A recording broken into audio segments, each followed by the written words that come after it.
Hello everyone. Today I'm going to cover how to draw graphs using Excel.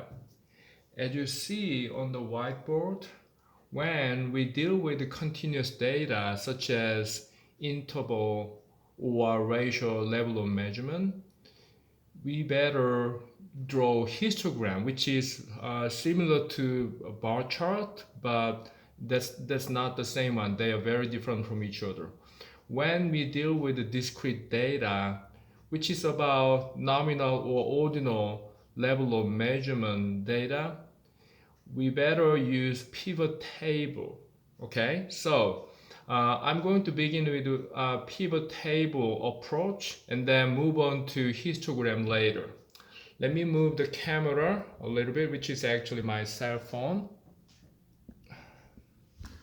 Okay, now I opened the general social survey data here.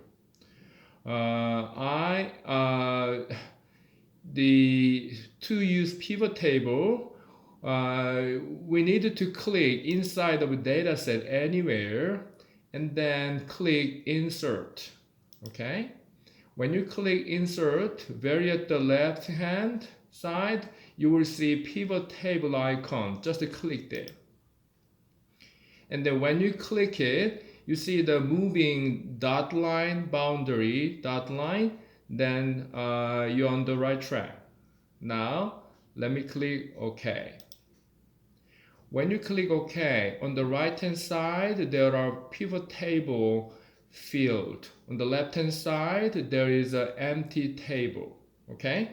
What I'm gonna do is I'm going to draw a graph or chart using ebony.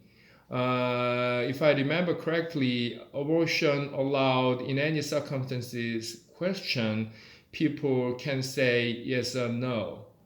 Now, let me just click ebony, which is obviously a nominal measurement scale data. Let me check ebony. When you check it, you will see at the bottom, especially in the rows window, you will see ebony. Now, the next step you need to do is click ebony and drag over values and drop it. When you drop it, you are supposed to see count of ebony here. Sometimes you will see some or average or whatever value, then you should correct it to count of ebony. When that happens, simply click this value, and when you click this count or mean or sum, I'm going to show you how to correct it to count. When you click it, at the bottom you will see values field setting. When you see that, if you see sum over here, it should be checked in sum. But since you see count, which is correct, count is chosen, so you don't need to change it. But if it is checked different thing like a sum, average, or max, or whatever, you should check count instead of that and click OK. Okay, that's the way you can correct it to count of ebony. Now you're almost there actually. The count of ebony, as soon as you see the count of ebony, the empty table is filled this way. So next step will be drawing graph by clicking insert. When you click insert, you can choose any chart, any kind of chart. Let me just choose recommended chart. Okay, when you do that, it will show the looking of that your chosen chart, and simply click OK. Okay, so this is actually what you're supposed to get with the data of ebony. Now you can adjust the width of this bin, and you can add the title of this table, this chart by choosing this title with your mouse, and then you can edit whatever you want. Let's say ebony, BANY, ebony opinion, if that is what you like to edit to. And you can modify this chart by clicking plus sign, and you see over here, if you can play with this on your own, and you will, it's not complicated at all. So just feel free to try, experiment with your own idea. Okay, now let me this is pretty much of what you're supposed to get for drawing a chart with discrete data such as nominal or ordinal level of measurement. Okay, let me go back to our original data. Now this time I'm going to draw a chart, actually that is called histogram, with age. Let me just copy age information and paste onto a new worksheet. Ctrl V. Now, obviously, age level of measurement is I/R, interval or ratio. Okay, we don't have to differentiate those. So I/R, which requires histogram. Now, in Excel, before drawing histogram, we needed to set the maximum value for each bin. So we need to type, let's say, bin beside age, and then let's say 0 to 20, and 21 through 40, 41 through 60, 61 through, let's say, 80. Okay, now each bin value means the maximum value of each bin. Okay, so there's no universal way of designating maximum value for each bin. So use your discretion and just to put that the reasonable value for each bin. Now, what if there is a the older age than 80? Then Excel will take care of that automatically and will generate additional bin in the histogram. So you don't need to worry about anything in this case. Now, this is pretty much of what you are supposed to do before drawing histogram. So to draw histogram, you need to use a data analysis toolpath, which is under data menu. Very at the right hand side, you will see data analysis. Let me click that. When you click data analysis toolpath, there are lots of functions available. One of them is called the histogram. Let me click OK. When you click OK, the first thing you need to do is designate input range, which is age information. Some may want to click the whole column A like that, but I discourage you from doing so, because if you do that, it takes a lot of time until the Excel is able to generate histogram. Instead of doing that, beginning from actual age value, which is A2, through the end of age information, a lot, I know. Okay, let me just, as you see over here, if you move your cursor to the bottom, it will speed up. It's close to this value, it will slow down. You see that? But anyway, reasonably speed up until you see the end of age information. Okay? All right, a lot, I know.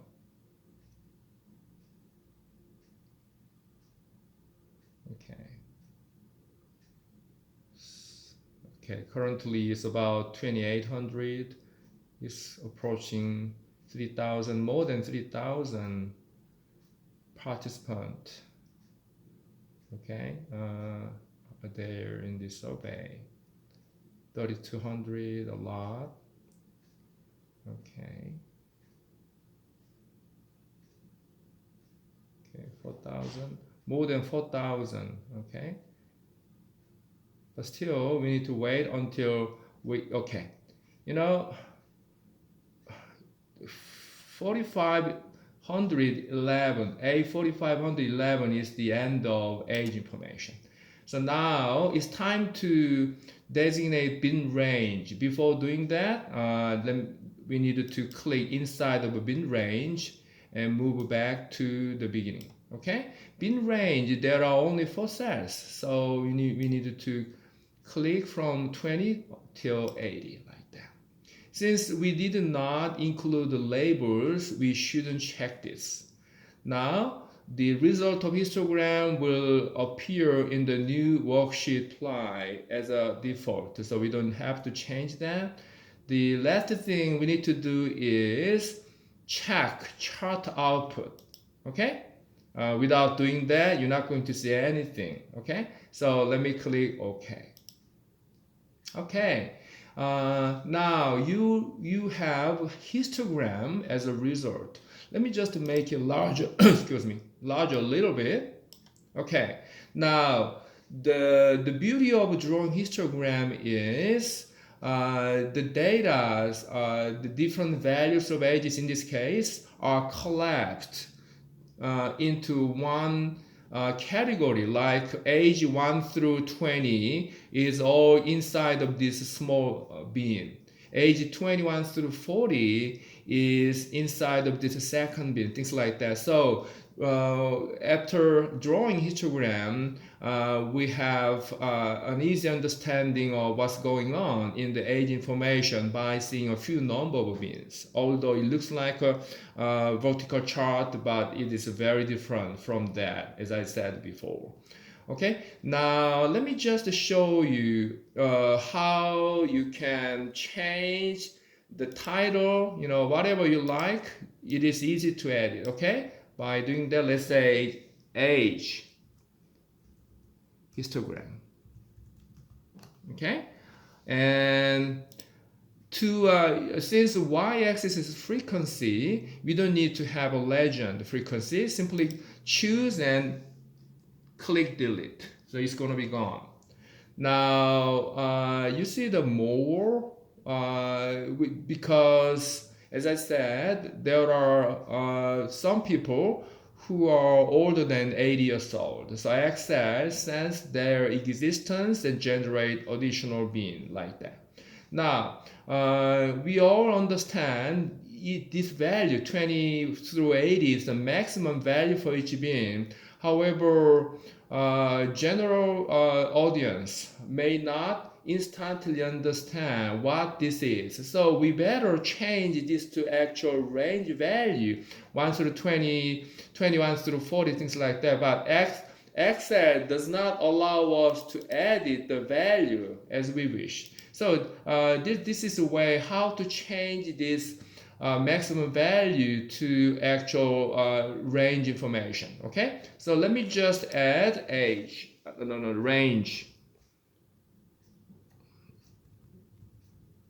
range, and then put actual value, actual range in each cell.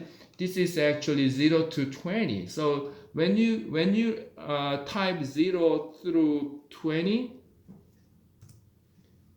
you will see here, but sometimes it may show you the date information instead of 0 through 20. When anything happen differently from what we like to have, you need to change the property of this cell by clicking right hand side, right mouse button, and then click format cell. Okay, when you click format cell, all you need to do is go down to text, which means the designated cell will have text information. Okay, and click OK. Okay, now second cell, which is 21 through 40. Third cell, 41 through 60. Because 60 is the maximum value in the third bin, which is from 41, right? So fourth cell, which is 80, 61, sorry, 61 through 80. The last cell will be 81 through, let's say, whatever the oldest stage is. Okay, so let's just do that way. Now the way to change this maximum value to these ranges, click when you, let me just start over. When you click this this histogram and click right mouse button, and you see that in the middle select the data option.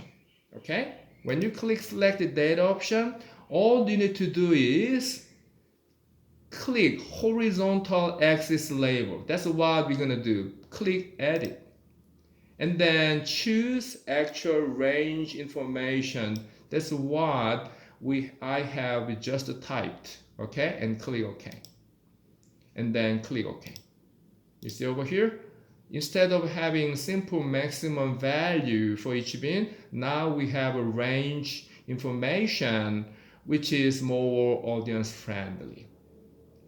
I think this is pretty much of what we are supposed to do when it comes to drawing graphs. Again, histogram is useful when we deal with continuous data such as interval or ratio level of measurement, and the bar chart or pie chart or whatever chart will be drawn through pivot table. Okay, now this is the result of pivot table approach. Now we can change this graph to any other graph we like. Click insert. There are tons of different graphs. Let's say instead of having vertical bar chart, we may want to have a pie chart. Simply click pie, okay, and choose whatever you like. Okay, so you can instantly switch between different types of chart. Okay, today's lecture is this much. I will see you next time. Bye bye.